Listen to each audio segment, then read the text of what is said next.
Bismillahirrahmanirrahim. Assalamualaikum warahmatullahi wabarakatuh. Waalaikumsalam warahmatullahi wabarakatuh. Alhamdulillahillazi arsala rasulahu bil huda wa dinil haqq liyudhhirahu 'ala ad-dini kullih wa kafa billahi shahida. Asyhadu an la ilaha illallah wahdahu la syarika lah wa asyhadu anna Muhammadan abduhu wa rasuluhu la nabiyya ba'da. Allahumma salli ala Muhammadin wa ala alihi wa sahbihi wa mawala amma ba'd. Qala Allah ta'ala fi kitabil karim, a'udzu billahi minasy syaithanir rajim. Ya ayyuhallazina amanu taqullaha haqqa tuqatih wa la tamutunna illa wa antum muslimun. Ibu-ibu, terkhusus ahlul bait, tuan rumah Ibu Supriyati yang insya Allah sama-sama dirahmati Allah Subhanahu wa Ta'ala. Mari kita senantiasa memanjatkan puji syukur kehadirat ilahi Rabbi Allah Subhanahu wa Ta'ala yang dengan limpahan rahmat karunia, hidayah, petunjuk yang sampai dengan detik ini Allah masih memberikan banyak kenikmatan kepada kita sekalian, sehingga kita bisa kembali bermuajah, bertatap muka di rumah Ibu Supriyati, yang mudah-mudahan pertemuan kita pada hari ini menjadi ajang silaturahim dan sekaligus kita diundang dalam rangka walimatus syafar yang insya Allah Ibu Supriyati binti Giman yang insya Allah akan melaksanakan daripada perjalanan umrohnya. Kita doakan bersama semoga selalu dalam lindungan Allah Subhanahu wa Ta'ala. Amin. Bersalawat kita kepada Rasulullah Muhammad sallallahu alaihi wasallam, berkat perjuangannya, pengorbanannya, mujahadahnya, Islam sampai kepada kita sekalian. Majelis yang dirahmati Allah Subhanahu wa Ta'ala, saya semakin yakin bahwa kata Rasulullah, silaturahim itu memperpanjang umur dan menambah rezeki. Ini harus kita yakin ini, Bu. Baru kemarin kita pertemuan, ternyata tidak pernah terduga ketemu lagi kita hari ini, ya. Semuanya itu adalah kehendak Allah Subhanahu wa Ta'ala. Maka kita yakin apa yang dikatakan Rasulullah bahwa salah satu tabiat atau karakter sifat terpuji untuk kita terus menjalin silaturahim antara sesama kita, apalagi di dalam bertetangga. Ibu-ibu majelis yang dirahmati Allah Subhanahu wa Ta'ala, topik kita hari ini walimatus syafar. Jadi bersyukurnya untuk doa bersama, semoga Ibu Supriyati yang insya Allah akan melaksanakan perjalanan umroh, dan kita selalu berdoa kepada Allah Subhanahu wa Ta'ala bagi yang belum, bahkan yang sudah pun selalu merindukan yang namanya Baitullah, selalu ingin ke sana. Tapi harus kita yakini bahwa haji ataupun umroh itu adalah panggilan Allah Subhanahu wa Ta'ala. Jadi bukan karena diukur uang orang itu banyak, dia kaya, ternyata tidak. Karena tidak sedikit juga orang yang mungkin secara materi dia berlebih, uang mungkin kita lihat dia banyak, tapi ketika belum ada panggilan Allah maka tidak akan tergerak untuk dia ke sana. Nah, bersyukur kepada Ibu Supriyati, dan mudah-mudahan kita semua di tahun-tahun yang akan datang juga bisa melakukan hal yang serupa, dan mudah-mudahan walimatus syafar ini akan juga berlaku di rumah kita sendiri-sendiri, untuk kita dilepas juga sebagai tanda syukur untuk mempersiapkan perjalanan umroh kita. Nah, terkait dengan walimatus syafar ini, ibu-ibu, kita temanya kemarin kita sudah bagaimana berbicara tentang kesyukuran kepada Allah Subhanahu wa Ta'ala atas segala nikmat yang sudah diberikan olehnya kepada kita. Salah satu yang mesti juga harus kita syukuri adalah nikmat sehat, nikmat waktu luang, dan ini sungguh-sungguh nikmat yang sangat-sangat luar biasa. Nah, untuk menghantarkan Ibu Supriyati ke perjalanan umroh sebagai bekal kita, yang juga sebagai bekal Ibu Supriyati menjalankan perjalanan umroh nanti, ada beberapa kiat atau beberapa pesan yang mesti kita sama-sama pahami sebelum kita melaksanakan perjalanan ibadah umroh ini. Sebagaimana yang kita pahami, ibadah haji ataupun umrah itu adalah kelengkapan, khususnya ibadah haji adalah kelengkapan atau memenuhi rukun Islam yang kelima. Jadi dia adalah merupakan rukun Islam yang kelima bagi yang mampu. Nah, mampu di sini adalah dilihat bukan hanya sebatas kemampuan finansial atau uang, tetapi juga kemampuan jasmani, fisik, ya, dan kemampuan berangkatnya ke sana, dan kemampuan juga apa yang akan ditinggal. Itu makna daripada kemampuan melaksanakan ibadah haji atau umrah. Nah, yang harus menjadi bekal bagi setiap orang yang akan melaksanakan ibadah haji atau umrah ini, yang pertama itu adalah ikhlas dan ittiba. Ikhlas dan ittiba. Dalam Al-Quran sering kita baca, wa ma umiru illa liya'budu muhlisina lahuddin. Surat apa itu, Bu? Quran surat Al-Bayyinah, ya. Wa ma umiru illa liya'budullahi muhlisina lahuddin. Padahal mereka tidak disuruh kecuali supaya menyembah Allah dan memurnikan ketaatan kepadanya dalam menjalankan agama yang lurus. Jangan sekali-kali melakukan amalan yang tentunya bertentangan dengan apa yang sudah disampaikan oleh Allah, bahwa seluruh rangkaian ibadah kita itu selalu dengan mengharap ridha Allah Subhanahu wa Ta'ala. Nah, ini yang menjadi pokok persoalan yang paling pertama. Makanya dalam setiap rangkaian ibadah kita apapun namanya, memang ini yang selalu ditempatkan pertama kali, yaitu ikhlas. Kemarin saya sudah menyampaikan bagaimana ikhlas itu tipis banget dindingnya antara ikhlas dengan tidak, ya. Antara ikhlas dan tidak itu tipis sekali, ya. Makanya harus banyak melatih hati gitu, melatih hati. Orang yang mau infak itu saja, ya, kalau tidak hatinya kuat, bisa jadi apa yang diinfakkan dan disedekahkan itu bukan tertuju kepada Allah, tetapi tertuju kepada selain Allah Subhanahu wa Ta'ala. Saya sering menggambarkan anak-anak kita kalau sholat Jumat selalu dibekali uang tuh, Bu.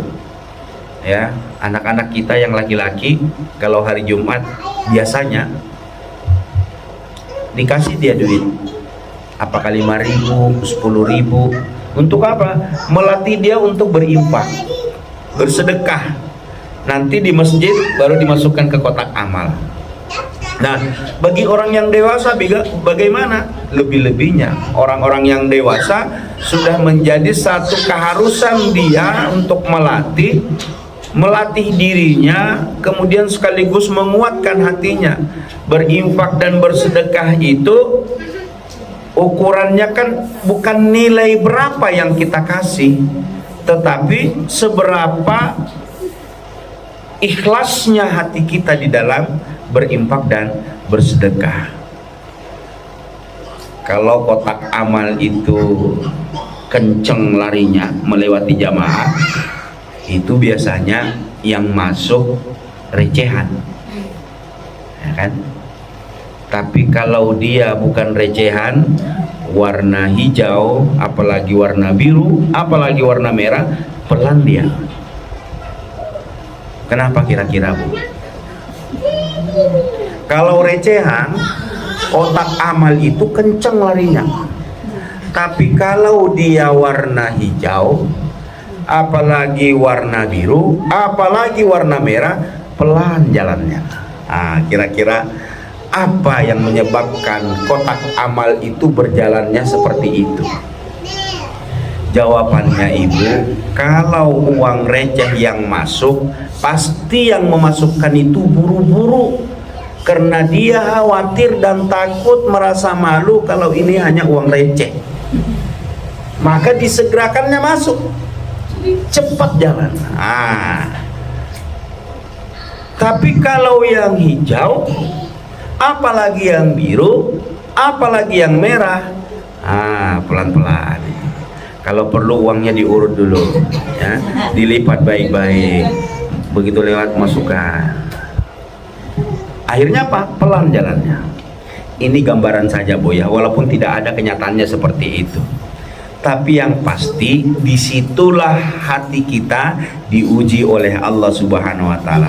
Nah, kalau sekiranya yang kita punya itu hanya receh, ya sudah, ikhlaskan recehan itu yang kita kasih. Tidak perlu lihat orang, tidak perlu malu. Itulah yang kita ikhlaskan kepada Allah Subhanahu wa Ta'ala. Begitupun juga yang besar. Jadi besar ataupun kecil, harus kita melatih diri kita bukan karena selain Allah, tapi hanya karena Allah semata. Begitupun perjalanan ibadah umroh ini. Bagaimana hati kita terpanggil, memang terketuknya itu karena Allah yang menyeru dan memanggil kita. Makanya orang yang melaksanakan umroh ataupun haji itu adalah tamu Allah dan Rasulnya. Luar biasa itu, Bu. Kalau kita sudah menjadi tamu Allah dan menjadi Rasulullah, setiap orang yang kemudian langsung bertatap muka dengan Baitullah, melihat Ka'bah, tidak ada yang tidak meneteskan air mata. Bisa dipastikan ibu-ibu yang sudah pernah ke sana, pertama kali melihat, bahkan mungkin berulang-ulang, pasti bukan sesuatu yang direkayasa, bukan sesuatu yang dibuat-buat, tetapi berangkatnya memang karena ikhlas bahwa itu adalah panggilan Allah. Jadi ada sesuatu yang ketika kita di hadapan Baitullah, di hadapan Ka'bah itu kayak sesuatu yang tidak, saking kita merasa senangnya, merasa takjubnya, merasa kagumnya, dan bercampur segala rasa, tak terasa menetes air mata itu. Merasa haru kita, kayak ndak disangka-sangka, kayak ndak diduga-duga. Kita selama ini hanya mendengar di ceramah, kita hanya melihat di TV, kita hanya mendengar berita, kawan-kawan yang hanya menceritakan. Tapi ternyata begitu kita sendiri berdiri di depan Ka'bah, tanpa terasa mengalir air mata itu. Sesuatu yang sangat luar biasa. Maka di saat bersamaan, disitulah kita langsung merasakan betapa Allah Maha Kuasa, Allah Maha segala-galanya yang sudah memanggil kita ke Baitullah. Makanya persyaratan utama kita di dalam melaksanakan ibadah umrah ini, wa ma umiru illa liya'budu mukhlisina lahuddin. Bagaimana Allah mengajarkan kepada kita untuk kita ikhlas karena Allah Subhanahu wa taala. Ibu-ibu majelis yang dirahmati Allah Subhanahu wa taala. Lalu kemudian ittiba. Ittiba itu mengikuti apa yang sudah menjadi ketentuan syariat. Jangan katanya orang, jangan bilangnya orang. Nah, insya Allah Ibu Supriyati dengan teman-teman yang lain akan berangkat bersama rombongan. Ini pasti sudah melewati yang namanya manasik, yang namanya pembelajaran dan pembekalan. Memang tidak secepat itu untuk kita diberikan pembekalan. Jadi ibu-ibu yang hari ini belum pernah, dari sekarang dipelajari aja, Bu. Insya Allah itu juga bagian daripada membuka rezeki kita, membuka panggilan Allah untuk kita dipanggil ke sana, ya. Karena banyak cerita fakta yang menunjukkan ada seorang nenek-nenek yang menabung sekian tahun, ada yang berdoa setiap saat, ada yang selalu bermimpikan dan sebagainya. Ternyata dikabulkan oleh Allah Subhanahu wa taala.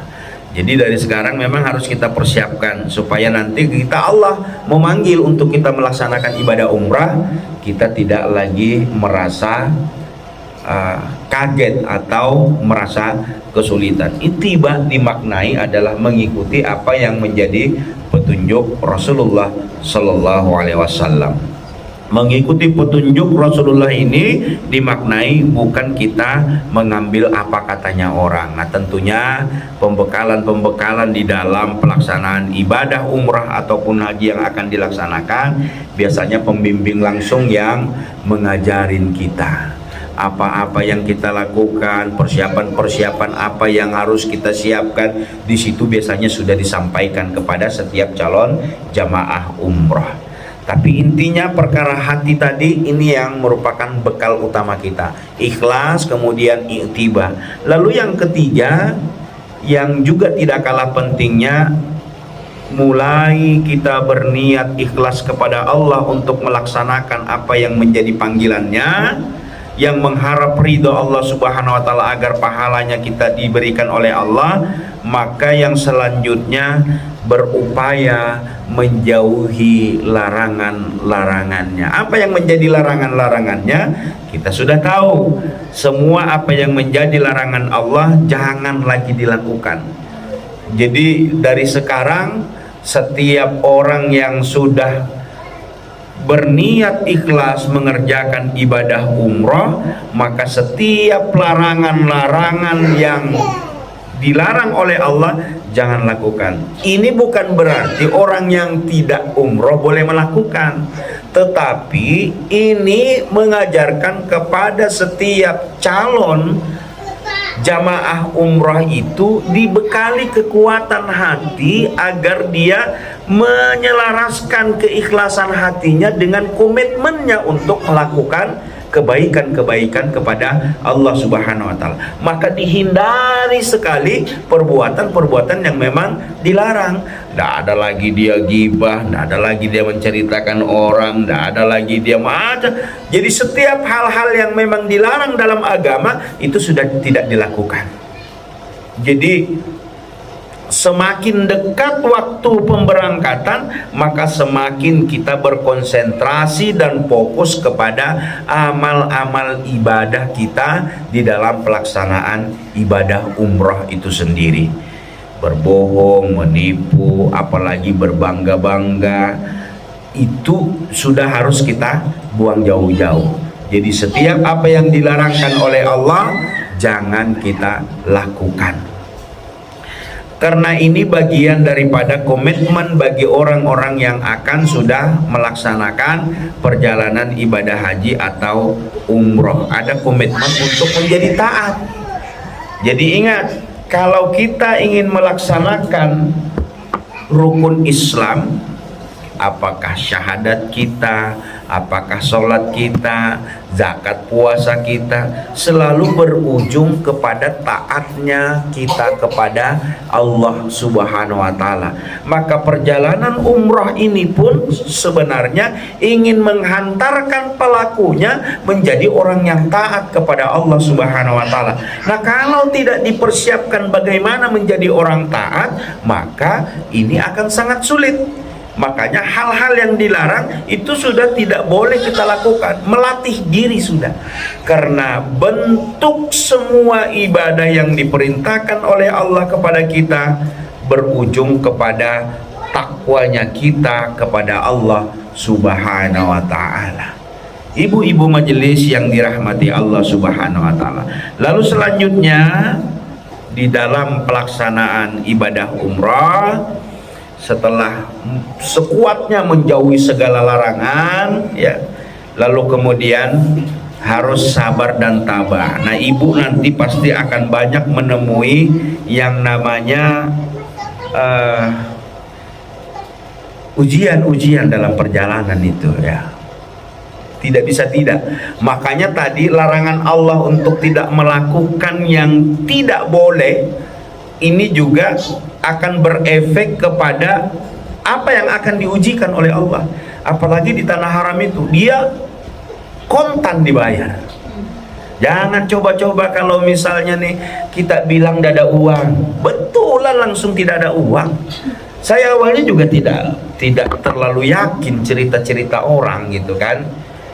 Tapi ternyata memang kontan kita rasakan itu. Tapi jangan kita coba-coba mau nanti kalau saya ini mau nyoba, jangan. Nggak bagus itu ternyata, ya. Karena saya sendiri mengalami.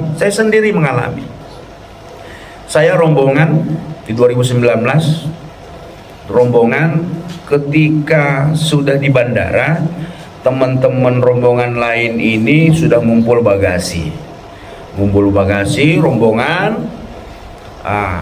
Karena kita mampir di Jakarta dulu satu malam, jadi saya bilang bagasi saya biar tersendiri saja, karena saya tidak bersama rombongan, dengan harapan begitu nyampe Jakarta saya tidak ngantri dengan rombongan bagasinya. Paham Bu ya? Jadi akhirnya Pak, bagasi saya sendiri, bagasi rombongan dengan sekian puluh orang itu, ya. Jadi saya sendiri. Dengan harapan saya tadi begitu nyampe Jakarta, saya dengan cepatnya nanti mengambil bagasi. Apa yang terjadi ibu-ibu? Justru bagasi teman-teman yang rombongan semua sudah dia tenteng masing-masing. Punya saya dengan istri belum ketemu. Ini belum nyampe ke tanah haram, baru di Jakarta. Di hati saya itu, supaya nanti di Jakarta enak nih, langsung. Ya Allah, itu pertama ya yang saya rasakan. Lalu kemudian di tanah haram orang kan sering sesat tuh, orang sesat. Hotel kami tidak terlalu jauh, ya. Orang cerita sesat, terbetik di hati saya. Masa sih orang hotel kelihatan gini? Ternyata Bu, terbukti terputar-putar kami di Masjidil Haram itu. Ya Allah ya Rabbi. Nah, kalau sekiranya itu sudah kita rasakan itu adalah ujian atau boleh jadi istilah istilah peringatan Allah, cepat-cepatlah kita istighfar kepada Allah Subhanahu wa Ta'ala. Kalau tidak, kita tidak menyadari kesalahan itu, maka akan terus menerus sampai kita bertobat kepada Allah Subhanahu wa Ta'ala. Nah, lain lagi cerita orang banyak yang pernah mungkin cerita ke kita, dan itu nyata. Ada dia ngomong, ditanya duitnya ndak ada, begitu diperiksa di cover, betul-betulan ndak ada. Ini yang repot seperti itu. Tapi kalau kita bilang ada, ya insya Allah dia tetap ada. Nah, ibu-ibu majelis yang dirahmati Allah Subhanahu wa Ta'ala, maka sabar dan tabah ini menjadi bekal juga di dalam perjalanan ibadah umrah. Karena nanti banyak akan hal-hal kita temui di dalam perjalanan itu. Apalagi kita berkelompok itu katakanlah kita sekamar, bisa berdua, bisa bertiga, atau bahkan ada yang berempat. Kalau kita tidak bisa menahan emosi, tidak bisa menyesuaikan dengan teman yang tidak berangkat karena lillahi ta'ala, itu yang menyebabkan biasanya emosi kita yang muncul. Ini orang ini kalau tidur ngorok, nah misalnya dengan karena kita sudah sekamar, ada teman kita kelelahan yang biasa ngorok tidurnya terus bersebelahan dengan kita istighfar saja, ya. Jangan sekali-sekali kita merasa tidak nyaman dengan saudara kita sekamar itu karena dia ngorok mengganggu kita. Istighfar dan mohon ampun aja kepada Allah Subhanahu wa ta'ala. Kalau sekiranya kita mencoba untuk ego kita munculkan, emosi kita munculkan, pasti langsung itu kontan dijawab oleh Allah itu. Entah apakah nanti, ya. Mungkin boleh jadi ngorok teman tadi tunda seberapa, ternyata ada ngorok yang lebih besar lebih kita dengar. Boleh jadi seperti itu. Nah, dalam perjalanan pasti akan banyak kita temui hal-hal yang menyebabkan harus kita bersabar, bersinggungan, bertabrakan, macam-macam itu, ya. Namanya kita kalau sholat itu jangan dibayangkan sebagaimana kita di surau kita, ya. Kita sholat begini, orang lalu lalang di depan ini sudah seperti itu, ya. Kalau kita mengandalkan apa yang menjadi bayangan kita hari ini, nggak bisa, ya. Terus orang lewat di depan kita mau kita dorong-dorong, selesai kita, ya. Jadi jalani dan tabah dan tahan segala apapun yang terjadi, tetapi dengan catatan tetap harus hati-hati. Makanya nanti pendampingnya itu pasti akan memberikan arahan, kepala rombongannya pasti akan mengarahkan. Karena ternyata ibu-ibu, kita sangka di tanah haram itu tidak ada orang jahat, ternyata banyak orang jahat, orang yang berupaya juga mengambil kesempatan, ya. Nanti kalau kita sudah tawaf itu, ya, terus kita ingin mencium Hajar Aswad, ada itu 2-3 orang, ya, narik-narik tangan kita membantu, ya, membantu, terus akhirnya kita bisa kita mencium Hajar Aswad itu. Tapi setelah itu dia minta duit. Minta duit biasanya lebih dari standar yang ada. Kita tidak mau ngasih, kita sudah memang kerjaannya, ya. Jadi memang lihai dia, tahu dia berapa orang dia tutup, dia buka, dia tutup orang itu, akhirnya kita jalannya mulus, ya. Kita kira tolongan malaikat, ya. Kita kira malaikat yang datang, ternyata ini orang Indonesia juga ternyata. Nanti begitu kita selesai, nah, mana ya duitnya, tanya. Itu yang tetap kita harus hati-hati. Kita menyangka di sana sudah orang berzikir, orang apa, tetap saja kita hati-hati, ya, tetap hati-hati. Ibu-ibu yang dirahmati Allah Subhanahu wa ta'ala, jadi sabar, tabah, jangan emosi. Apapun yang kita hadapi, apapun yang kita temui, tetap kontak hati kita itu terus kepada Allah Subhanahu wa ta'ala. Karena di situ itu kalau kita terpana, ya, akhirnya kita tidak melakukan amal-amal ibadah kepada Allah Subhanahu wa ta'ala. Kemudian selanjutnya menunaikan hak orang lain, ya. Menunaikan hak orang lain ini artinya jika kita nanti ibu ingin berangkat, ya, apa-apa yang masih ada sangkutan selesaikan, ya. Selesaikan, setidak-tidaknya mengkonfirmasi kepada orang bersangkutan, karena ini bisa juga jadi halangan kita, ya, jadi halangan kita dan hambatan kita kalau orang itu tidak ridho, ya, walaupun keluarga, Makanya komunikasi ya kalau ada sangkutan. Lalu kemudian yang tidak kalah pentingnya berwasiat takwa. Wasiat takwa itu pesan kepada orang-orang rumah bahwa selama pergi melaksanakan perjalanan umrah, orang-orang rumah, anak, saudara, suami, istri, orang-orang yang kita tinggal itulah diwasiati takwa kepada Allah SWT. Apa artinya?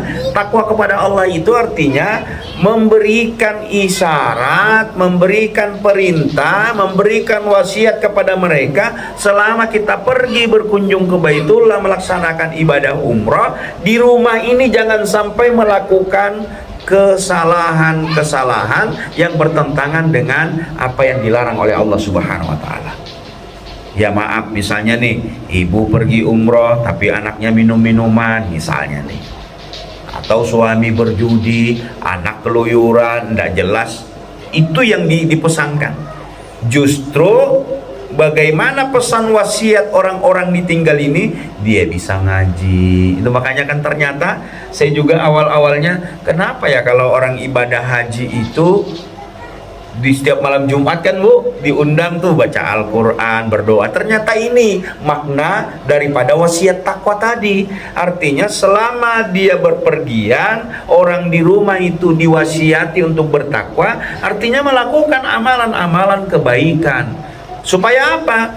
Di rumah ini terjaga ketaatannya, kemudian tersambung pula kita yang melaksanakan ibadah umrah untuk diselamatkan dalam perjalanan. Nah ternyata itu jawabannya, bagaimana kita ini berwasiat takwa kepada orang-orang rumah yang akan kita tinggalkan, agar jangan sampai justru dia melakukan hal-hal yang bertentangan dengan apa yang dilarang oleh Allah Subhanahu wa taala. Ibu-ibu yang dirahmati Allah Subhanahu wa taala, lalu kemudian pasti ibu nanti akan berdoa ya, berdoa meninggalkan rumah ini, karena sesungguhnya kita melaksanakan ibadah haji umrah ini sama dengan orang yang meninggal dunia Bu. Makanya diantar, diumumkan ya,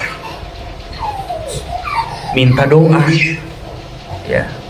Makanya ketika kita berangkat ke sana, apa yang bisa kita bawa? Yang kita bawa adalah amalan-amalan kita saja ya. Tidak boleh anak yang tidak terdaftar itu tidak boleh, saya mau ikutlah, tidak bisa. Harus ada persyaratan-persyaratannya dulu. Nah ini juga menggambarkan hampir sama ketika kita wafat, diantar sampai bandara, nanti sampai naik pesawat udah kita balik ya. Jadi kalau Allah menghendaki kita tidak kembali di sana, ya alhamdulillah, sempurnalah umroh kita. Tapi doa kita kan supaya selamat sampai di sana, selamat lagi balik ke sini. Tapi jangan berkecil hati. Sekiranya Allah berkehendak kita tidak balik dan wafat di sana, itulah sesungguhnya kata Rasulullah sempurnanya ibadah haji dan umrah. Itu makanya kalau ada orang-orang yang kemudian wafat di sana, tidak terlalu berkecil hati dan karena ada jaminan di balasannya adalah surga.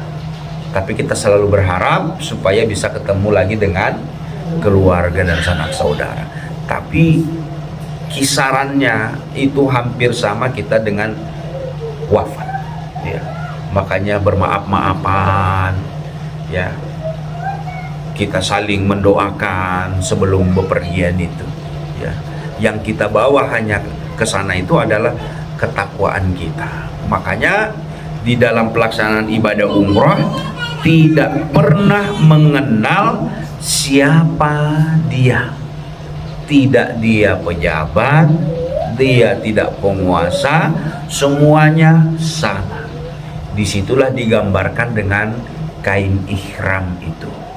Kain ihram itu sebagai perlambang di mata Allah manusia tidak ada bedanya, sama saja. Mau presiden, gubernur, bupati, camat, lurah, RT, kepala rumah tangga, semuanya sama.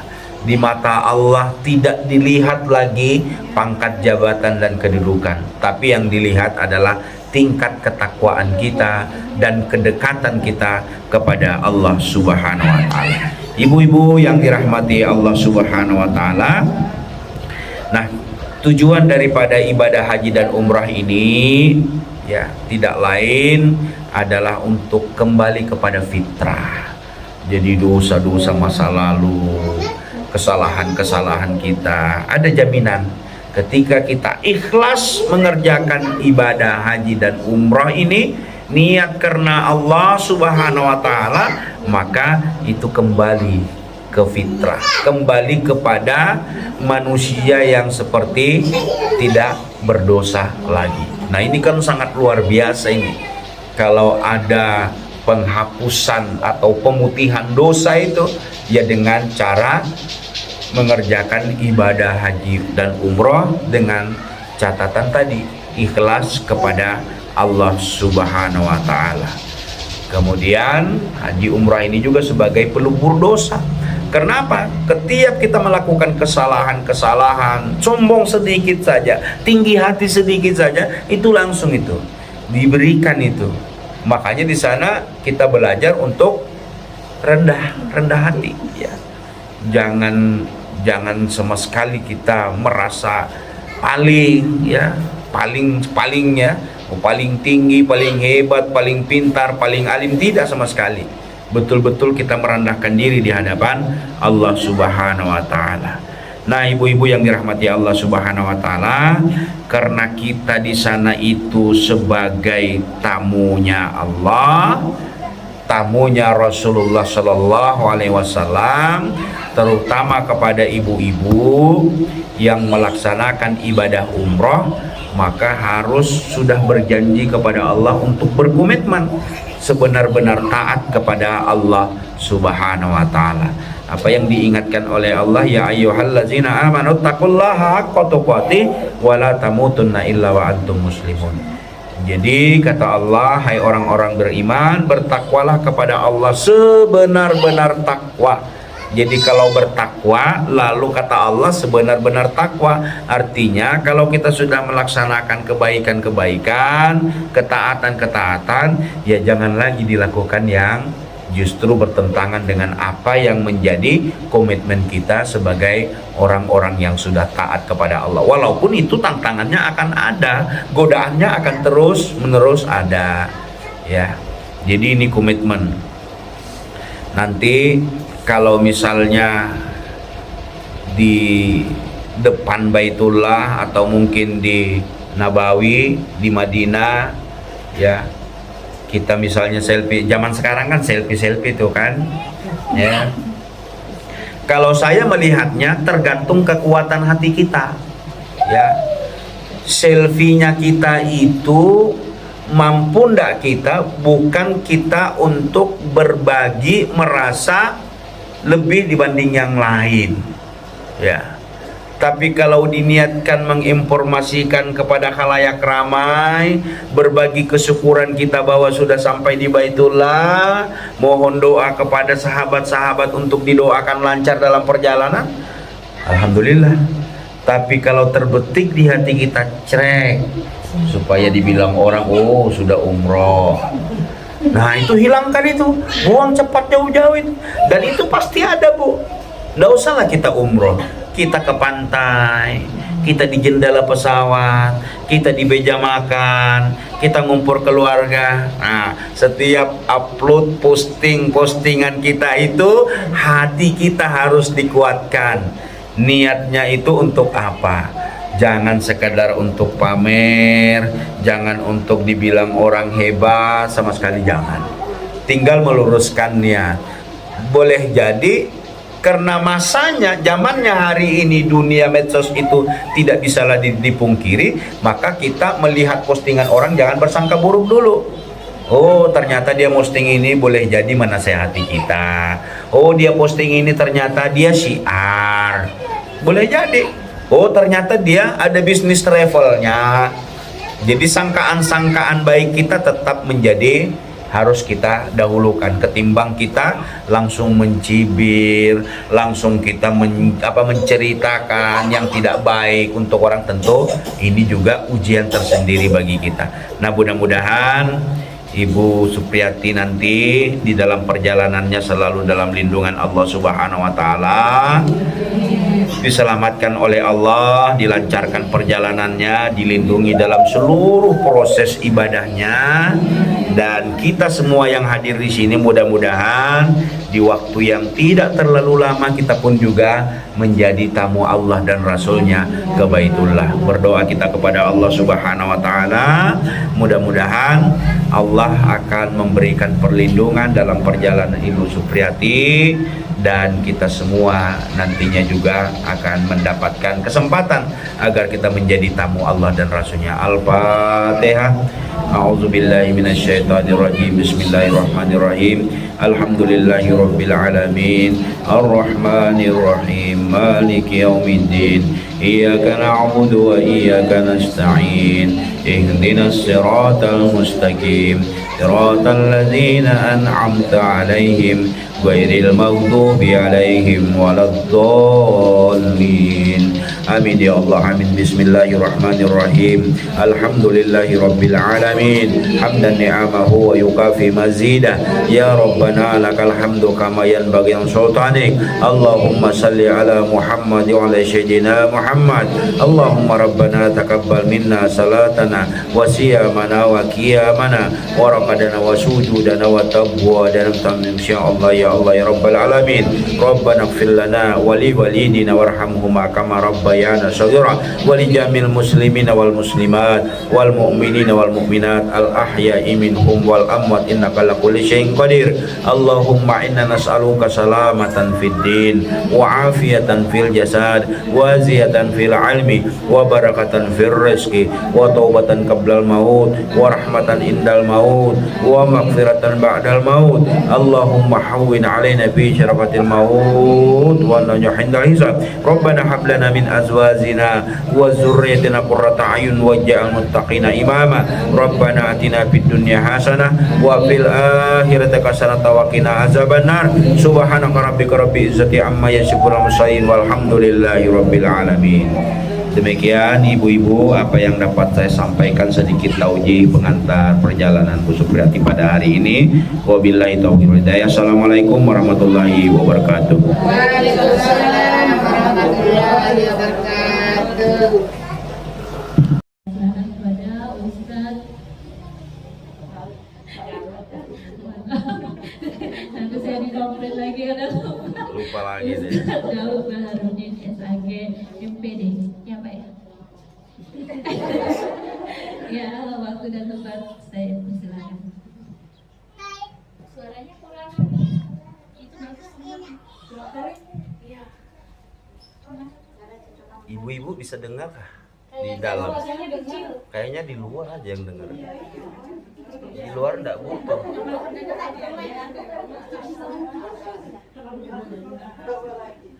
Enggak dengar, Kak.